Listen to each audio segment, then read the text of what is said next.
tu dois mettre XOF. Sauf. Le jour où il faudra changer ça en éco, tous les logiciels de tous nos systèmes bancaires, banque centrale, banque commerciale, de marché financier, il faut les changer.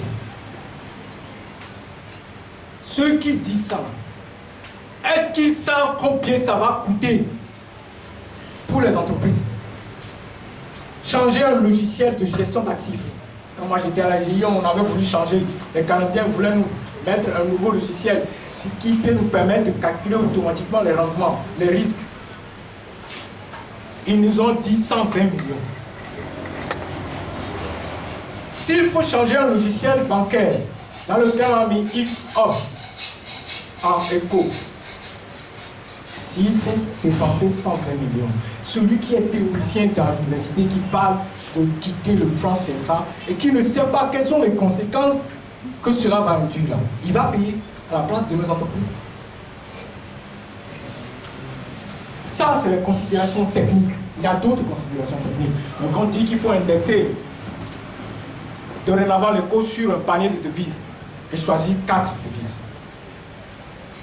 Lorsque vous dites aujourd'hui aux Chinois, à la Banque centrale de Chine, que dorénavant le yuan va figurer dans le panier sur lequel sera référencé l'éco, ceux qui disent ça, ils oublient qu'il faut aller passer un contrat avec la Banque centrale de Chine. Il faut que la Banque centrale de Chine, qui veut garantir cette convertibilité de la nouvelle monnaie que nous avons, s'assure que nous sommes capables de ne pas faire défaut sur les marchés internationaux.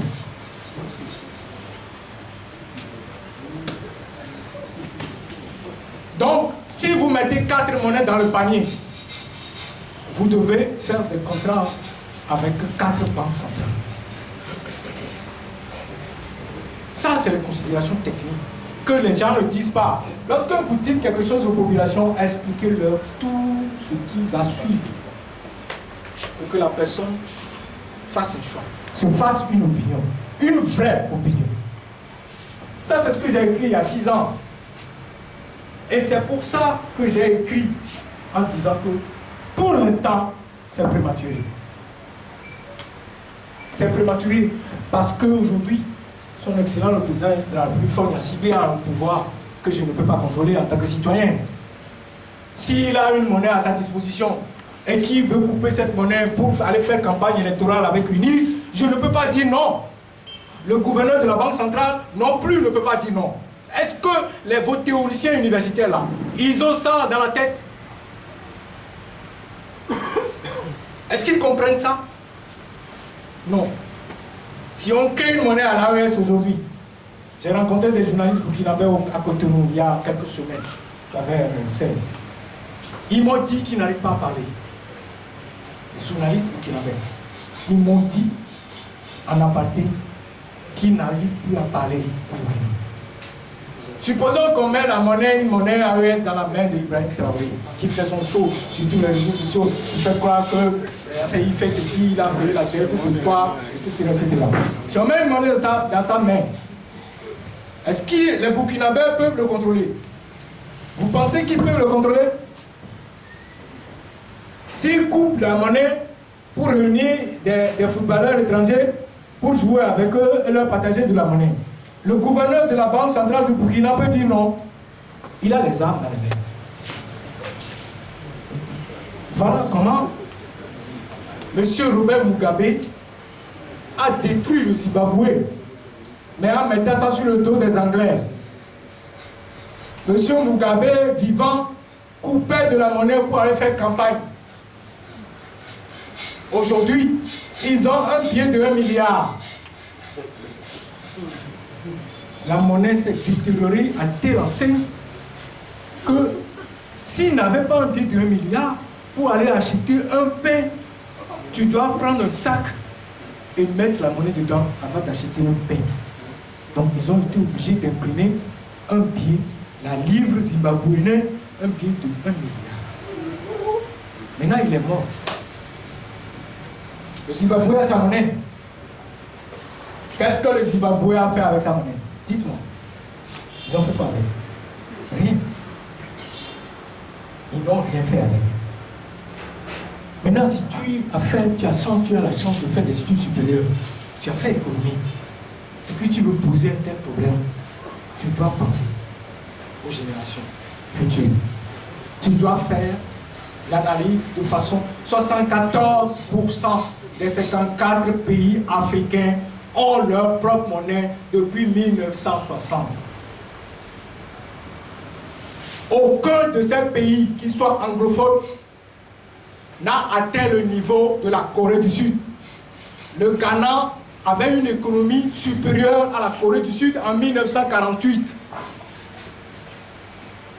Aujourd'hui, une seule entreprise sud-coréenne, Samsung, a un total de bilan de 30 000 milliards de francs CFA. Existe-t-il une entreprise comme Samsung au Ghana? Au Nigeria? Non, mais le Togo, on nous dit qu'on est en CFA. C'est pour ça que je donne l'exemple de ceux qui ont leur propre monnaie. S'il vous plaît, on va essayer. Bon, vous allez à la fin, on a fini ça. Vous poserez vos questions. Ça, c'est le régime des taux de change. Le régime des taux de change. Bon, on va passer rapidement là-dessus. Un régime de taux de change, c'est ce que je vous ai expliqué. C'est un système, soit c'est fixe, soit c'est flottant. Maintenant, on va voir ça tout à l'heure, des variétés de régimes de taux de change.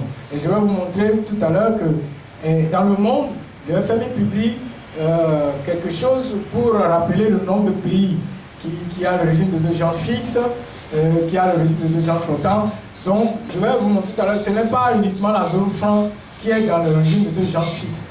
Je peux vous dire qu'ils sont 36 ou 39 dans le monde. On passe rapidement, je vais gagner du temps.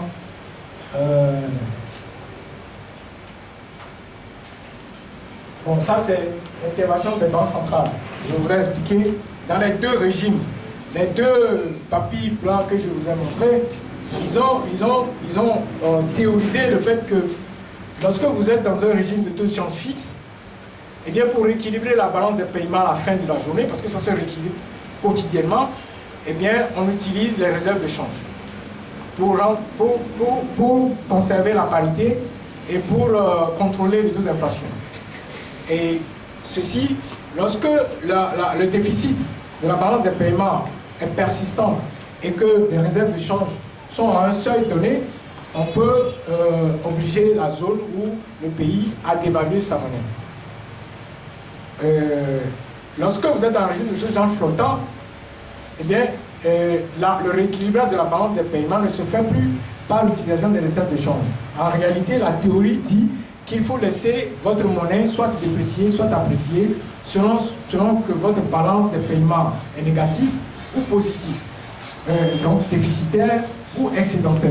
Lorsque c'est déficitaire, votre monnaie doit se déprécier vis-à-vis de la monnaie de référence. Lorsque c'est excédentaire, votre monnaie doit s'apprécier. Bon, maintenant, tous les pays qui utilisent le taux de change flottant comme le Ghana ou le Nigeria, eh bien, ils ne font pas du taux de change flottant pur.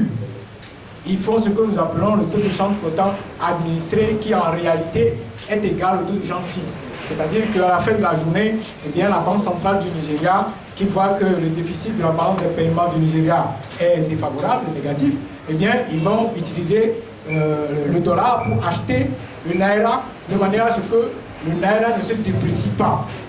Voilà ce qu'ils font.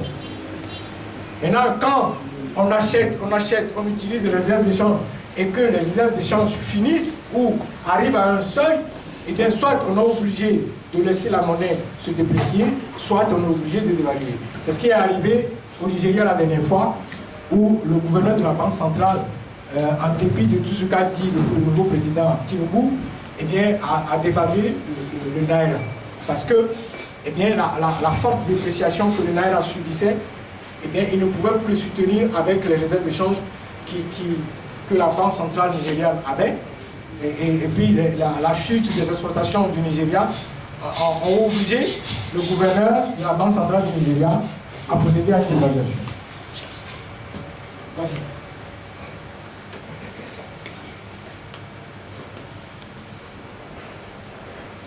Bon, ici, j'ai juste décrit ce que c'est qu'une balance de paiement. La balance de paiement en finances publiques, eh bien, c'est le regroupement de 3 balances. Il y a d'abord la balance commerciale. La balance commerciale, c'est la différence entre les exportations que vous faites et les importations que vous faites. Je vous informe que le Togo n'a jamais, sur les 40 dernières années, le Togo n'a eu qu'une balance commerciale déficitaire. La dernière fois, il y a 2 ou 3 ans, c'était moins 500 milliards de francs CFA. Et en haut, il y a la balance commerciale. Ensuite, il y a ce que nous appelons la balance financière et puis la balance des capitaux. C'est les 3 là la balance des transactions courantes et la balance des capitaux. C'est les 3 là qui font la balance des paiements. Dans la zone UEMOA et CEMAC, celui qui a la balance le plus déficitaire, c'est le Tchad. Le Tchad a moins de 1000 milliards de déficit de sa balance commerciale.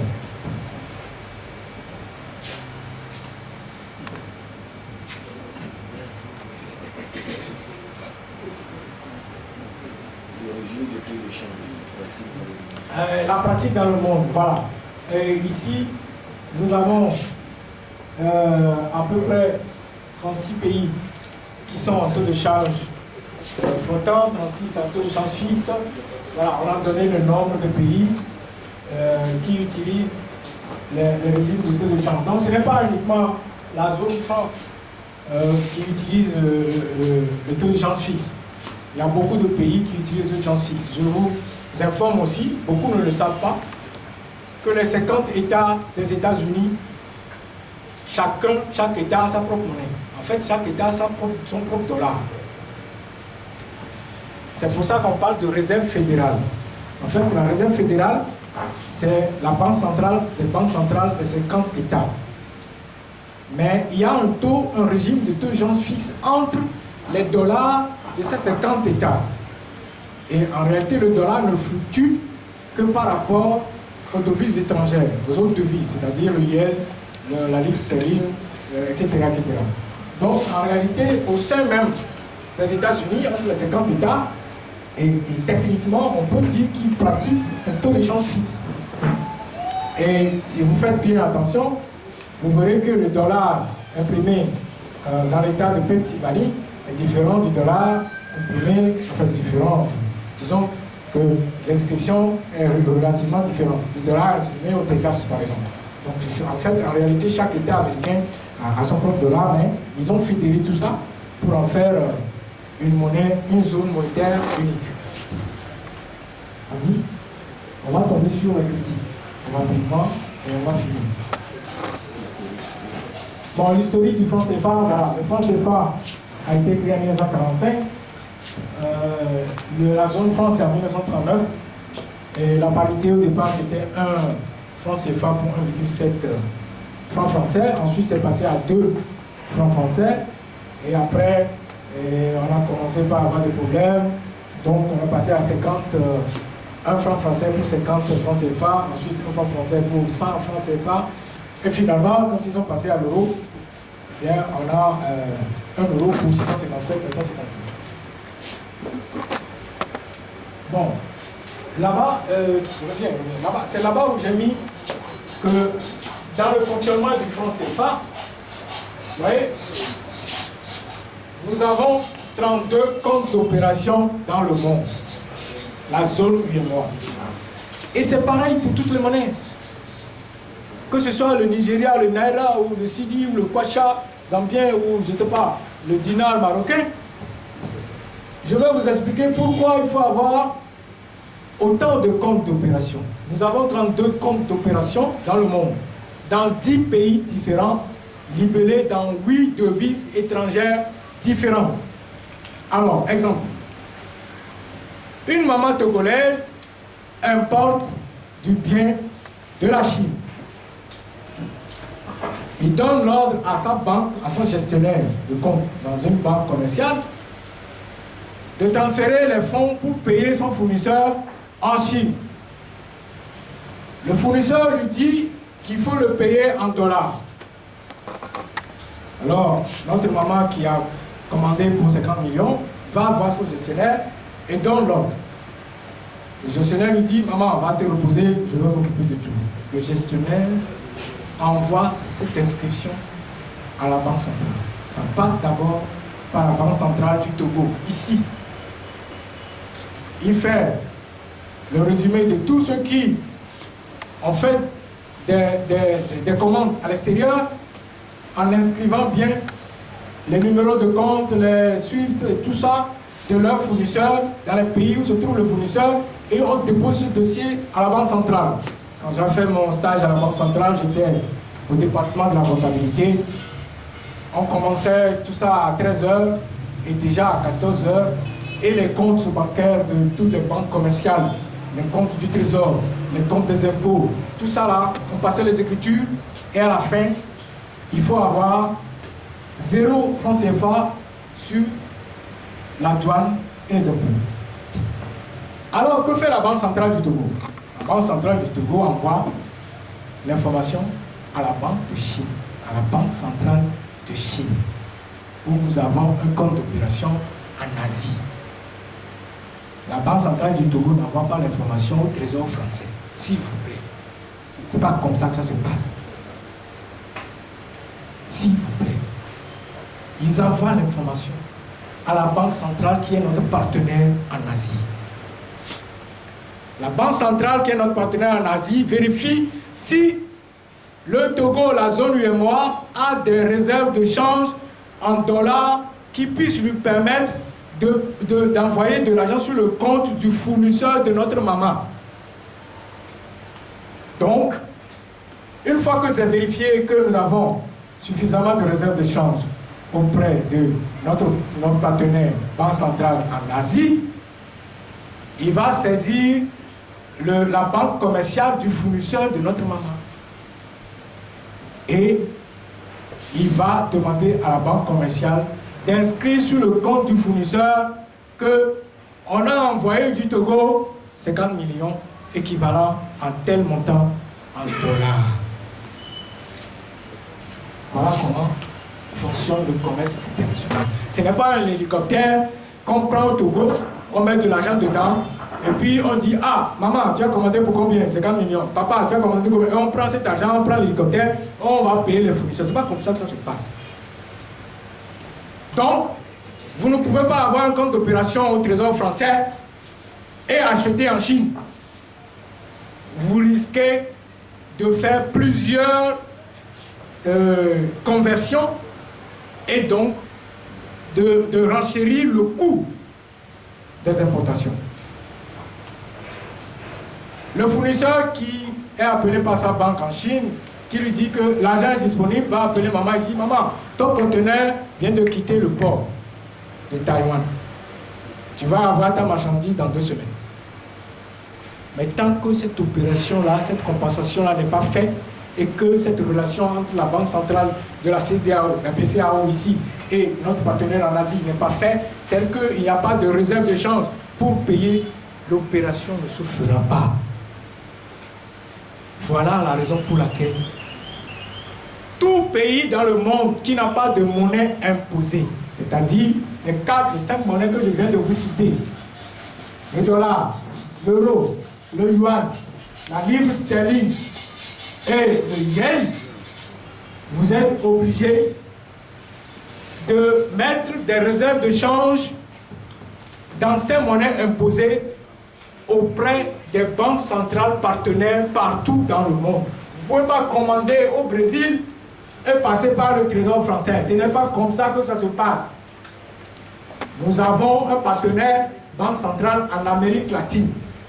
Et nous disposons, dans la zone CFA et moi, dispose de devises. Soit c'est, je ne sais plus, c'est le pesos, soit c'est le pesos, soit c'est le bolivar, soit c'est, j'oublie la monnaie brésilienne. Eh bien, vous devez avoir des devises dans cette monnaie-là. Donc, comment alimenter les comptes d'opération en devises pour faire face à nos engagements extérieurs, importation de biens et paiement de nos dettes, notamment remboursement du principal et les intérêts. Comment on approvisionne les comptes d'opération en devises. C'est là où, lorsque vous faites le contrat avec celui qui va garantir votre monnaie, je rappelle qu'en 1960, et Sylvanus Olympio voulait garantir notre monnaie par le Deutschmark. Pourquoi le Deutschmark? Pourquoi il voulait garantir notre monnaie, la monnaie togolaise, par le Deutschmark? Parce que personne ne connaissait la monnaie qu'il voulait créer. Mais s'il a un partenaire comme le Deutschmark, eh bien, il va utiliser le Deutschmark pour payer nos importations de biens, pour payer notre endettement. La monnaie que Sylvanus Olympio allait frapper là, personne ne connaissait cette monnaie dans le monde. Vous ne pouvez pas acheter un réfrigérateur avec ça. Donc, vous cherchez une monnaie référence. Et la monnaie référence qu'il avait choisie, c'est le Deutschmark. Il avait choisi la Grande-Bretagne, la Banque d'Angleterre, pour imprimer notre monnaie. Sylvanus Olympio n'avait pas dit qu'il allait installer une usine de coupure de monnaie au Togo. Il voulait imprimer notre monnaie en Grande-Bretagne. Alors, le garant va vous dire, si vous faites des exportations de biens, soit en matière première, soit en produits manufacturés, je vais prendre 20% de ressources en devises pour alimenter le compte d'opération. De manière à ce que le jour où vous importez un bien, vous pouvez payer le fournisseur, j'utilise cette devise-là pour payer votre fournisseur. Voilà comment ça se passe. Dans le cas de du franc CFA, eh bien, actuellement, on prélève 50% sur les ressources en provenance de nos ressources et de nos matières premières que nous vendons, aux produits manufacturés que nous exportons. Ces 50%-là, et ça ne va pas dans la poche de la France, s'il vous plaît. S'il vous plaît. Le PIB de la France, c'est plus de 2 millions de milliards de francs CFA. Le produit intérieur brut, la richesse de la France, aujourd'hui, c'est plus de 2 millions de milliards de francs CFA. La dette publique extérieure de la France, c'est 3 000 milliards d'euros. Il faut multiplier ça par 657, 957 pour trouver la valeur en francs CFA. C'est 3 000 milliards d'euros. Je vais vous montrer tout à l'heure que la totalité des réserves de change que nous avons en moyenne transférées de nos ressources en provenance de nos exportations vers le compte d'opération en salé au trésor français, en moyenne, c'est 7 000 milliards de francs CFA. Qu'est-ce que la France peut faire avec 7 000 milliards de francs CFA? Lorsque ce pays a une dette publique de 3 000 milliards d'euros, on dit sur les réseaux sociaux que nous alimentons la France de nos réserves de change, et c'est avec ces réserves de change que la France est devenue riche. 7 000 milliards. Le budget de la Côte d'Ivoire, la dernière fois, c'est 12 000 milliards. Rien que le budget de la Côte d'Ivoire. Qu'est-ce que la France va faire avec 7 000 milliards de francs CFA? Ça, ce sont les mensonges.